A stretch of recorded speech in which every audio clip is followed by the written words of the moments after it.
Alhamdulillah. Alhamdulillahil wahidil ahadis samad alladzi lam yalid wa lam yulad wa lam yakul lahu kufuwan ahad.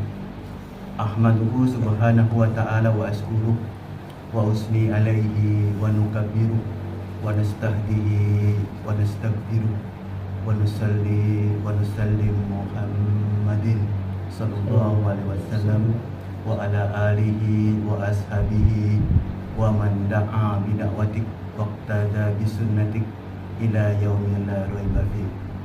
A'udzu billahi minasyaitonir rajim. Bismillahirrahmanirrahim.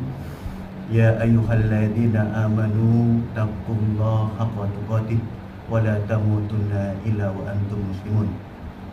Rabbi shrah li sadri wa yassir li amri wahlul 'uqdatam min lisani yafqahu qawli. Uhayyikum bi tahiyatul Islam, tahiyatul mubarakah, tahiyatul fil ahlil jannah. Assalamualaikum warahmatullahi wabarakatuh. Waalaikumsalam warahmatullahi wabarakatuh. Kurang semangat. Padahal kewajiban seorang muslim ketika mendengar salam, maka wajib atas dirinya menyahut atas salam yang diberikannya. Karena kalau dia hukumnya wajib, maka yang tidak mengucapkan berarti berdosa. Sedangkan yang mengucapkan akan mendapatkan 3 keutamaan. Apa keutamaannya? Dalam salam itu ada 3 keberkahan yang kita dapatkan. Pertama, assalamualaikum, limpahkan keselamatan kepada kami. Warahmatullahi, limpahkan rahmatmu ya Allah. Wabarakatuh, dan berikan kami keberkahan. Jadi dalam salam itu kita ternyata berdoa kepada Allah agar Allah berikan keselamatan, Allah berikan rahmat, Allah berikan berkah. Maka ketika ada ucapan salam dari saudara kita, maka wajib kita mengucapkan atau menyahut salam. Assalamualaikum warahmatullahi wabarakatuh. Waalaikumsalam warahmatullahi wabarakatuh. Alhamdulillahirabbil alamin. Saudara-saudara, adik-adik, anak-anakku yang dirahmati Allah Subhanahu wa taala. Pertama dan paling utama, mari senantiasa kita panjatkan puja serta syukur kehadirat Allah Subhanahu wa taala. Karena izin Allah lah kita masih diberikan kesempatan untuk beraktivitas, untuk bekerja, untuk beramal, untuk beribadah di buminya Allah. Karena ini bumi milik Allah. Kita dikasih kesempatan oleh Allah untuk beraktivitas, untuk bekerja, untuk beramal, bahkan beribadah di buminya Allah. Dan insya Allah kerja kita, amal kita, ibadah kita menjadi bekal kita kalau kita dipanggil oleh Allah. Salawat serta salam kita aturkan kepada baginda Nabi besar Muhammad sallallahu alaihi wasallam, uswah dan teladan buat kita semua yang insya Allah telah membimbing kita semua kepada Shiratal Mustaqim. Dan insya Allah kita semua senantiasa diberikan kekuatan oleh Allah untuk menapaki jalan Shiratal Mustaqim ini sampai akhir hayat hidup kita. Amin. Amin ya rabbal alamin. Adik-adik, anak-anak yang dirahmati Allah Subhanahu wa taala.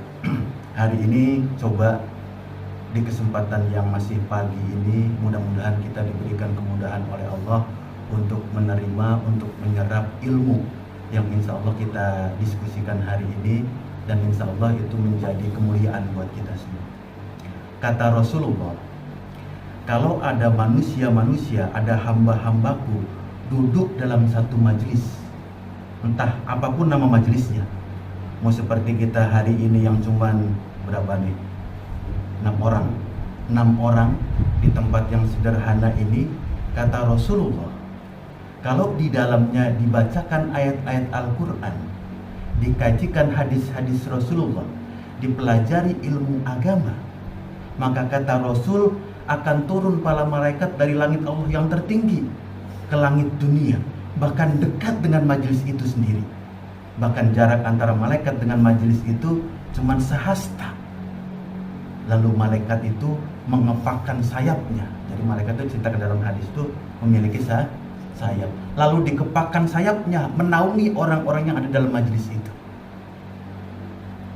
Padahal sama-sama kita tahu malaikat itu makhluknya Allah yang dia bekerja, dia aktivitas, dia melakukan apapun juga bukan atas dasar hawa nafsunya malaikat. Malaikat itu makhluknya Allah yang dia taat, tunduk, patuh atas perintah Allah semata. Jadi kalau dia turun dari langit yang tertinggi mendekati kita, lalu dikepakkan sayapnya dalam majelis itu, sejatinya dia ridho kepada kita. Nah, kalau malaikat turun dikepakkan sayapnya kepada kita karena dia ridho kepada kita, sejatinya ridho siapa? Malaikat atau Allah? Allah.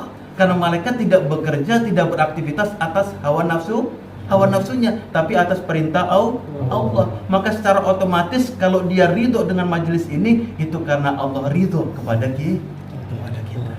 Jadi walaupun majelisnya sederhana, cuma 6-5 orang, tapi kalau di dalamnya dibacakan Al-Quran, ayat-ayat Allah, belajar agama, Allah ridho kepada kita. Maka antum semua nih yang sekarang masih di kelas, berapa sekarang? Kelas 3 SMP gitu ya, berarti sudah hampir 3 tahun berkutat hari-harinya dengan apa? Dengan belajar. Dan bukan belajar ilmu-ilmu yang lain, tapi belajar ilmu agama. Allah ridho kepada kita.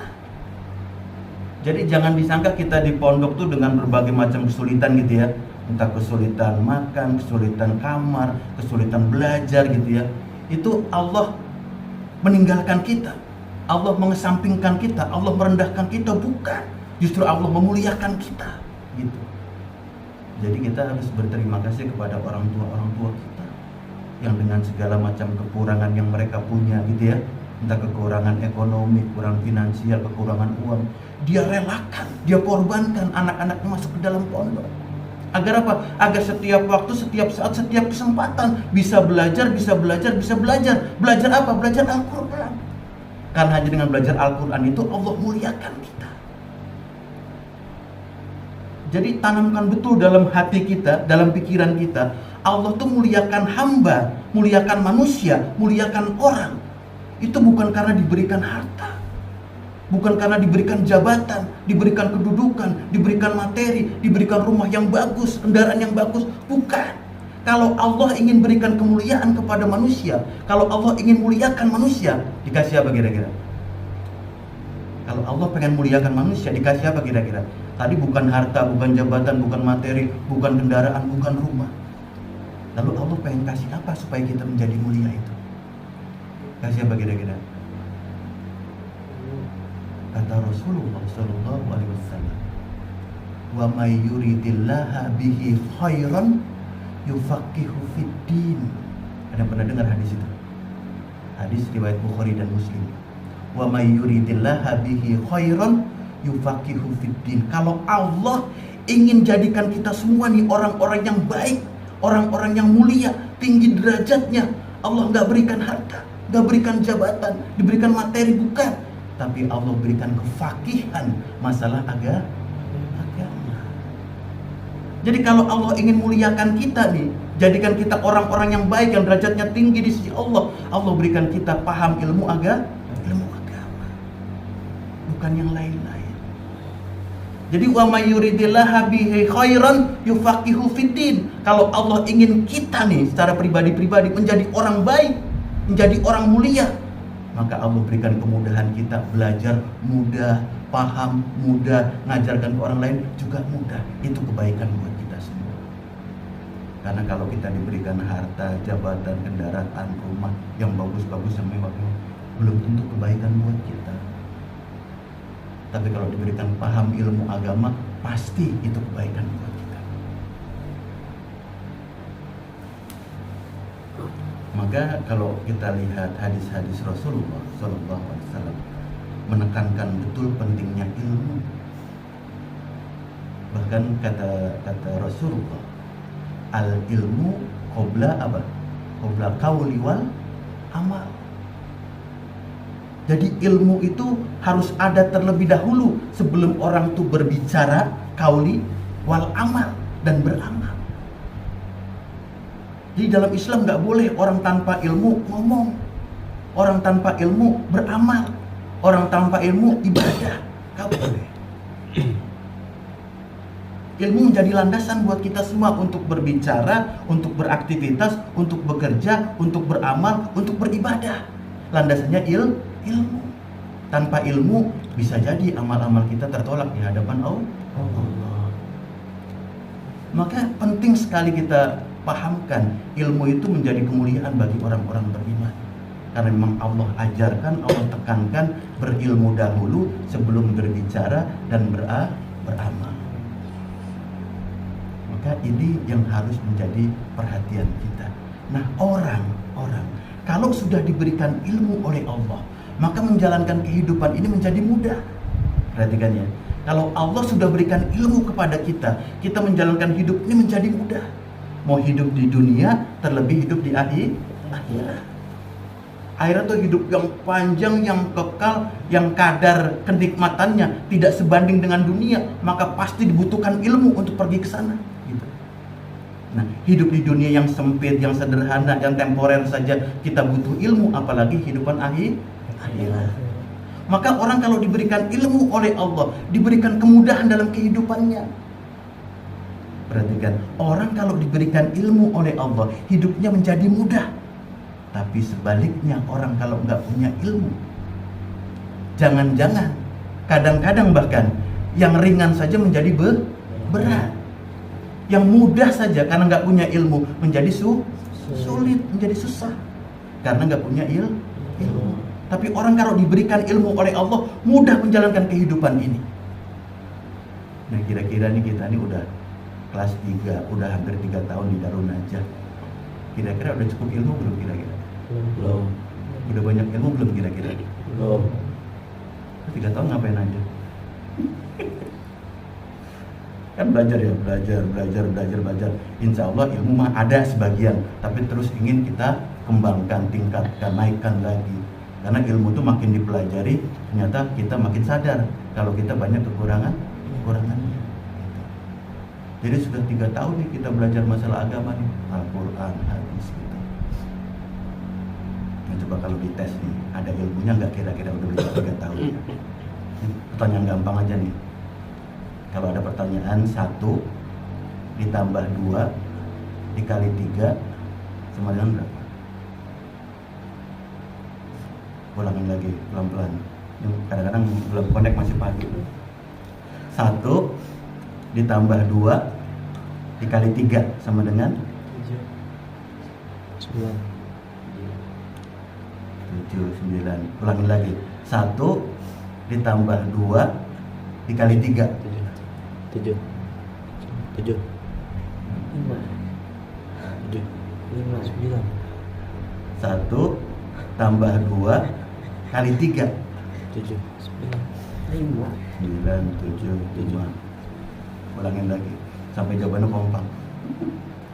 1 ditambah 2 dikali 3 7.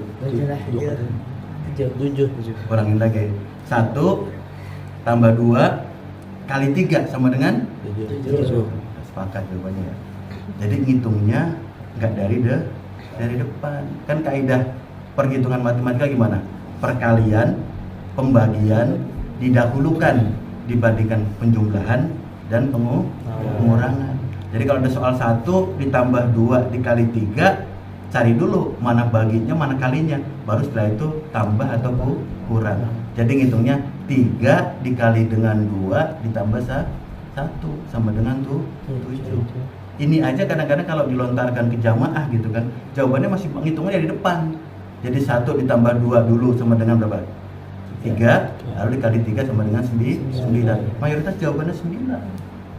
Ini sebagai bukti kalau ilmu itu penting, ya kan? Orang kalau nggak punya ilmu kadang-kadang susah jawab persoalan. Tapi sebaliknya kalau kita punya ilmu menjadi gampang. Gitu. Paham nggak? Kan itu kan simpel kan ya, waktu SD kita udah diajarin untuk perkalian, penjumlahan, pembagian. Tapi kadang-kadang ketika ada pertanyaan lupa cara jawabnya. Gitu. Satu lagi di pertanyaan ini, masih matematika juga.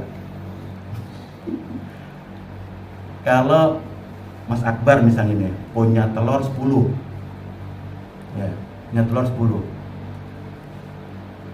1 butir telur kalau dipanasin sampai mateng itu butuh waktu 1 menit. 1 butir telur dimasukin di panci, ada airnya sampai dia mendidih matang bisa dimakan, itu butuh waktu 1 menit. Nah, Mas Akbar punya 10 butir telur. Berapa menit waktu yang dibutuhkan sampai semuanya matang? Berapa jawabannya? 1 menit 10. Saya ulangin lagi. Punya 10 butir telur, 1 telur kalau sampai matang butuh direbus 1 menit. Nah, agar 10 butirnya menjadi matang butuh waktu berapa lama sampai kita bisa makan? 1 menit. 1 menit. Hah? 1 menit. 1 menit. 10 butir telur, 1 telur semenit. Berapa menit semuanya? 1. Kompak kan jawabannya? Iya, Jawabannya 1 menit. Masa telurnya 10 ngerebus satu-satu? Dia tuh ada pasti gorengan. Pancinya gede. Pancinya agak masukin semua ya kan satu-satu. Jadi pancinya yang bisa kita pakai itu muat kalau cuma 10 mah. Kadang-kadang sekilo itu isi 20 juga muat sekali masukin. Jadi walaupun waktunya 1 menit, kalau direbus sama-sama semuanya bisa matang. Nah, jadi itu menjadi bukti buat kita semua kalau ilmu itu penting. Dan ilmu itu kalau kita miliki menjadikan hidup kita menjadi mudah. Tapi sebaliknya tanpa ilmu kadang-kadang kehidupan kita menjadi sulit. Maka mencari ilmu, menuntut ilmu itu kewajiban.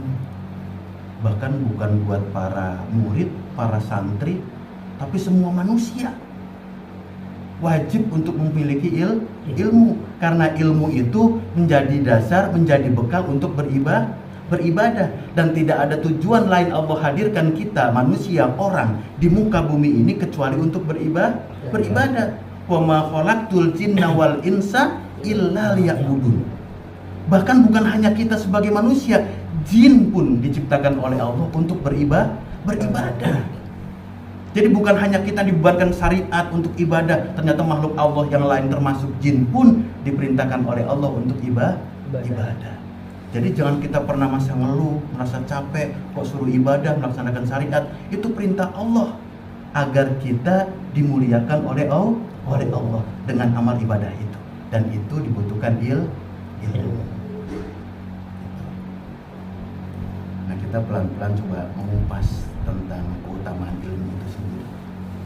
Jadi kalau sudah tadi merujuk kepada hadis Rasulullah SAW, wa may yuridillahu bihi khairan yufaqihu fiddin. Dengan ilmu itu manusia dimuliakan oleh Allah, ditinggikan oleh Allah, diberikan kebaikan oleh Allah. Nah, biasanya orang kalau sudah punya ilmu, maka ujung-ujungnya dia akan mendapatkan harta, mendapatkan dunia gitu.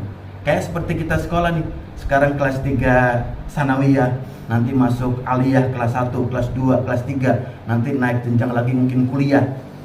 Entah mungkin di pondok pesantren lagi atau di kampus-kampus yang umum gitu kan. Biasa orang kalau sudah lulus kuliah ngapain?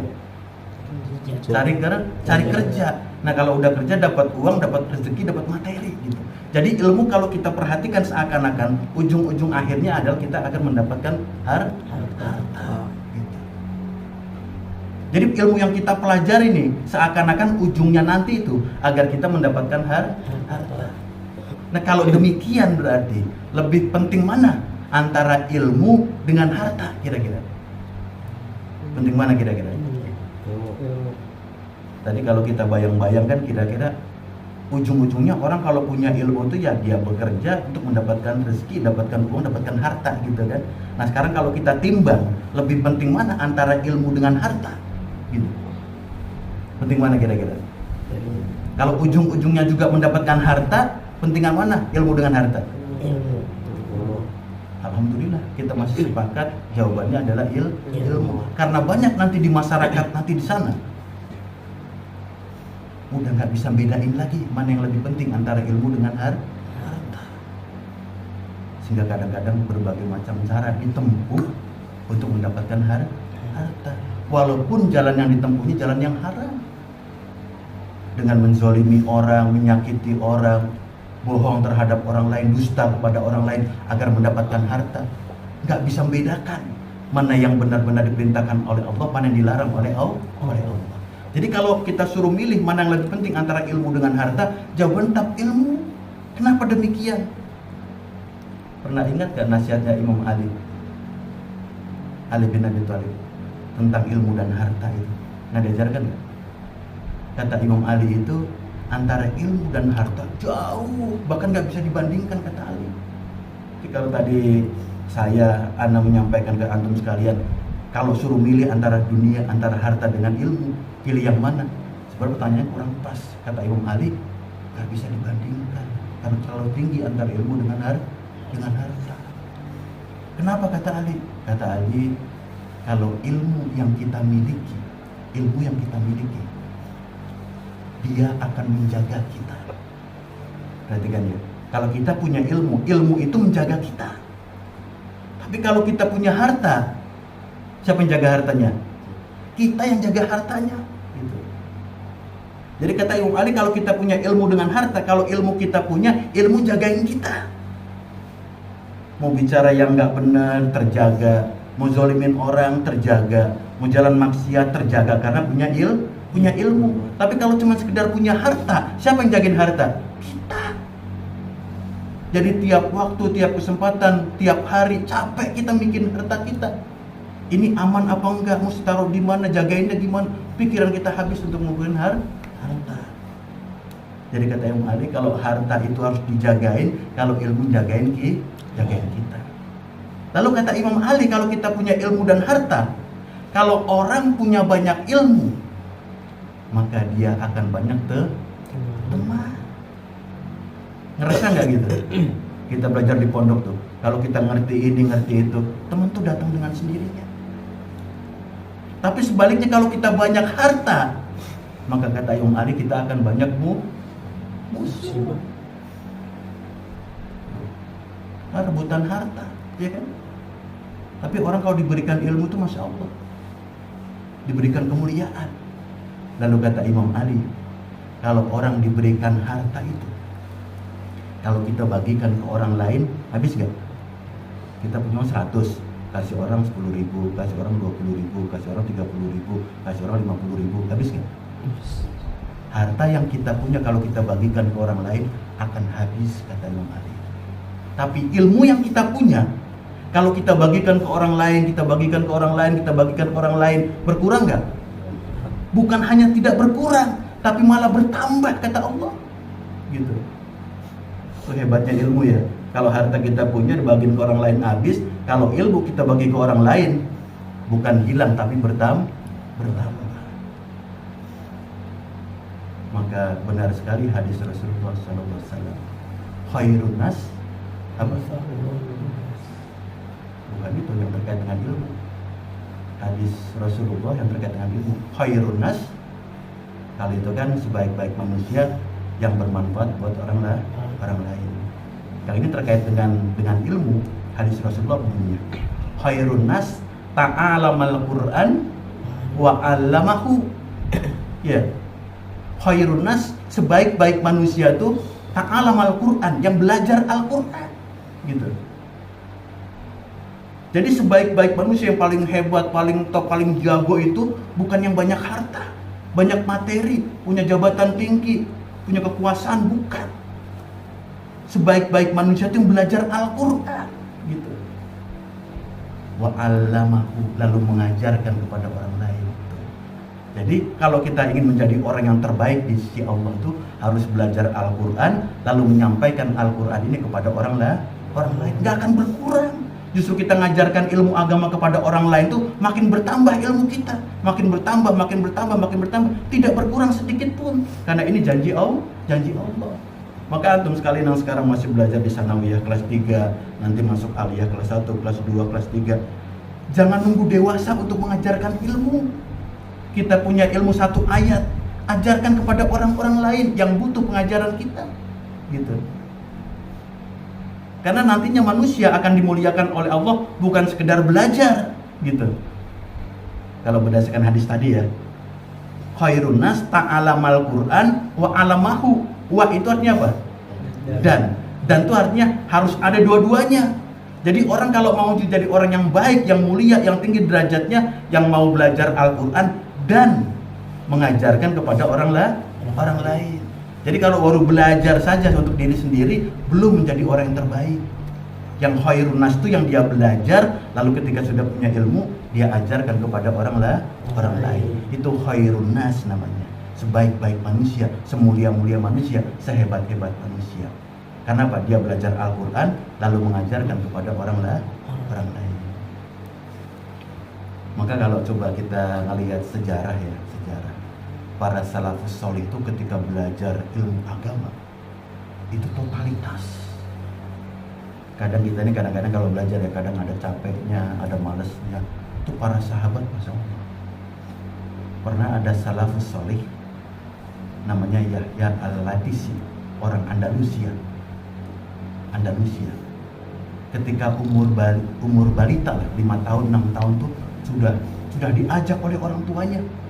Jadi kalau subuh tuh anak 5 tahun kan masih pulas lah kalau jam segitu ya, jam 4, jam 5. Itu dipaksa dibangunkan oleh orang tuanya, dimandikan, dipakaikan baju baru, digendong. Kemana? Ke masjid. Sholat subuh berjamaah, lalu ketika ada majelis, ada kajian, itu anak didudukkan. Dengan tahun itu setiap hari, setiap minggu, setiap bulan begitu. Maka ketika beranjak usianya 8 tahun, 9 tahun, dia punya keinginan untuk belajar lagi ilmu agama dari sumbernya. Di mana sumber ilmu agama itu? Tempat kelahiran Rasul, di Madinah. Ini anak 9 tahun berangkat ke Madinah. Andalusia di mana? Spanyol, Eropa. Ke Mekah, Jazirah Arab, Asia apa kalau Timur Tengah itu? Asia Barat itu Turkmenistan, Uzbekistan. Kalau Arab itu Asia apa? Kan Asia Timur, Asia Barat, Asia Tengah, Asia Tenggara, mungkin Tengah masuknya kali ya. Ya Asia Tengah ya. Dari Eropa ke Asia Tengah jaraknya berapa? Kalau dari Jakarta aja ke Mekah itu butuh waktu 9 jam perjalanan pesawat. 9 jam. Ini dari Andalusia ke Madinah naik apa? Belum ada pesawat. Dia nggak tahu naik apa, mungkin nyebrangnya naik perahu, gitu kan? Ketika sampai jazirahnya, dia jalan kaki dengan naik unta atau keledai atau kuda. Butuh waktu berjalan berapa lama? Berapa lama? Perhatikan, dari 5 tahun sudah diajak ke masjid, duduk di majelis ilmu, 9 tahun punya keinginan yang kuat belajar agama dari sumbernya langsung di tempat kelahiran Rasulullah di Madinah. Sampai di Madinah, umur segitu 9 tahun, nggak buang waktu. Langsung ketika ada majelis ilmu, pada saat itu ada majelis ilmunya Imam Malik. Dia hadir dalam majelis itu. Anak 9 tahun. Anak 9 tahun itu kalau sekolah kelas berapa? Kira-kira? Ya, SD. SD sekarang kelas 1 umur berapa tahun masuk? 7. Berarti kalau dia 9 tahun kelas berapa? Kelas 2, kelas 3 SD. Udah duduk di majelisnya Imam Malik. Ketika sedang belajar, Imam Malik mengajarkan murid-muridnya. Lalu datang kabilah dari daerah mungkin dari Syria atau dari Yordan gitu kan. Bawa kabilah, bawa dagangan dan bawa gajah. Jadi barang-barang logistiknya itu taruh di gajah karena saking besar dan banyaknya, dibawa dengan gajah. Ketika kabilah sudah mulai dekat dengan majelisnya Imam Malik, dan terjadi apa? Ternyata semua murid-murid Imam Malik berdiri, berlari, berhamburan menuju gajah. Dan majelis itu masih banyak anak-anak kecil, anak-anak remaja. Ada yang mungkin 9 tahun, ada yang 10 tahun, 15 tahun gitu.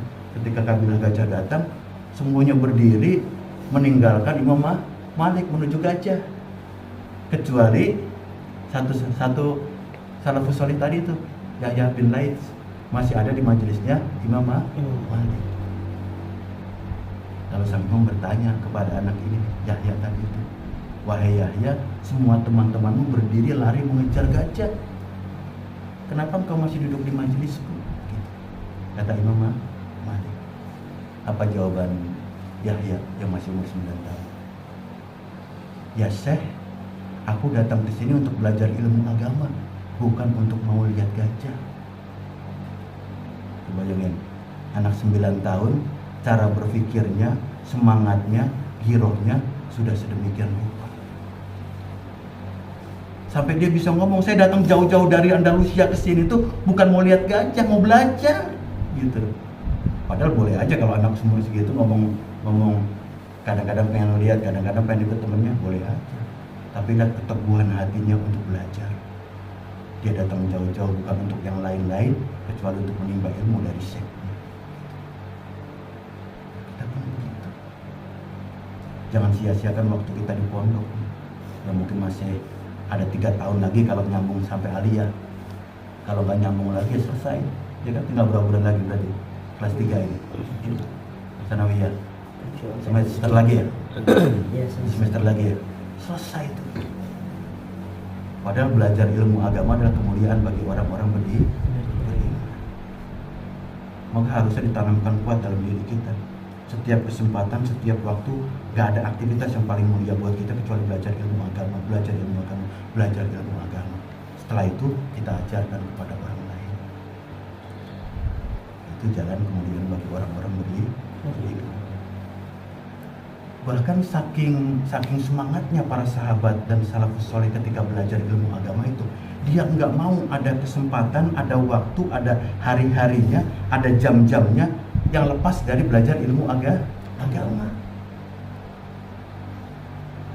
Sampai kakeknya Ibnu Taimiyah, Mujadid Ibnu Taimiyah, kakeknya Ibnu Taimiyah, itu ketika dia punya hajat, masuk ke dalam toilet, kamar mandi, WC. Kan kalau adab kita di dalam kamar mandi nggak boleh ngapain? Nggak boleh buka mushaf, nggak boleh baca Quran, nggak boleh baca doa, ya kan? Ya kan? Jadi praktis ketika orang masuk ke dalam toilet, ke dalam WC, nggak bisa ngapa-ngapain. Buka mushaf haram, dibaca haram, nggak boleh gitu. Tapi yang dilakukan kakeknya Ibnu Taimiyah apa? Sebelum dia masuk ke dalam toilet, dalam WC, dia pesan kepada keluarganya, tolong dibacakan kitab ini, kitab itu agar aku dengar dari toilet. Karena apa kira-kira? Dia nggak mau barang sejenak saja pikirannya, matanya, telinganya nggak dengar ayat-ayat Allah. Jadi walaupun dia di toilet nggak boleh melafazkan, nggak boleh baca, nggak boleh lihat Al-Quran, dia pengen ada orang tetap bacakan kitab-kitab yang lain agar dia bisa belajar, walaupun dia sedang buang hajat. Jadi di dalam kamar mandi saja berusaha agar waktunya tidak sia-sia, nggak terbuang sia-sia. Dimanfaatkan apa? Mendengarkan orang baca kitab. Kalau kita di toilet ngapain kira-kira? Kita masuk toilet. Bawa apa biasanya kalau toilet? Kita masuk toilet bawa apa kira-kira? Banyakan sekarang. HP sekarang. Kalau di pondok nggak ada HP ya. Di luar sana yang sekolah-sekolah umum, di setiap kesempatan HP nggak pernah lepas. Jadi masuk toilet pun HP yang dipegang. Scroll TikTok, scroll IG, scroll WhatsApp, itu kerjanya. Tiap hari, tiap kesempatan. Nah, para sahabat salafus saleh itu nggak mau. Ada waktu-waktunya, kesempatannya, menit-menitnya, jam-jamnya terbuang daripada belajar ilmu agama. Jadi adik-adik, anak-anak yang dirahmati Allah Subhanahu wa taala, mudah-mudahan kajian singkat hari ini memotivasi kita semua untuk terus belajar, karena belajar itu sumber kemuliaan buat orang-orang beriman. Bahkan kata Imam Syafi'i, kalau engkau ingin bahagia di dunia, belajar ilmu agama. Kalau kalian ingin bahagia di akhirat, belajar ilmu agama. Karena kata beliau, lihatlah air yang menggenang di jalanan, di tanah.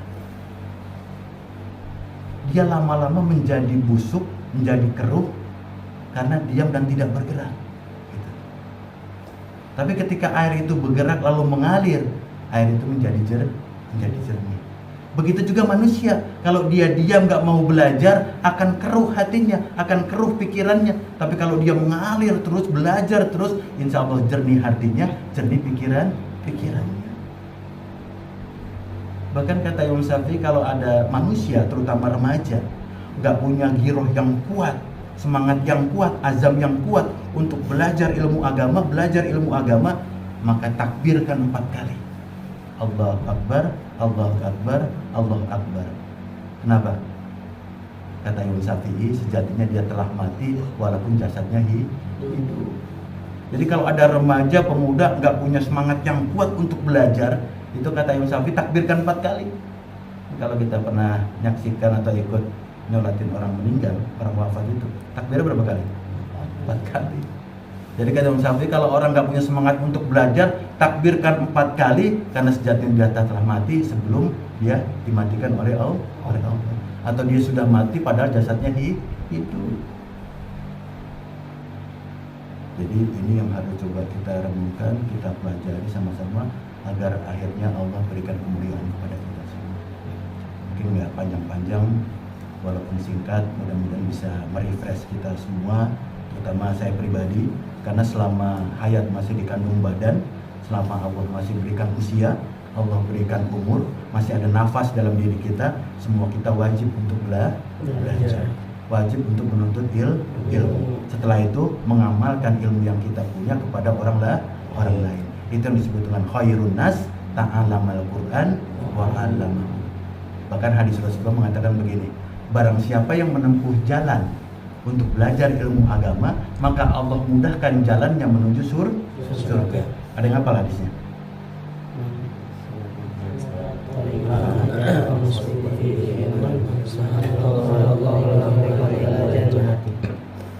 Hadis Rasulullah 1400 tahun yang lalu sudah berikan pengajaran kepada kita semua.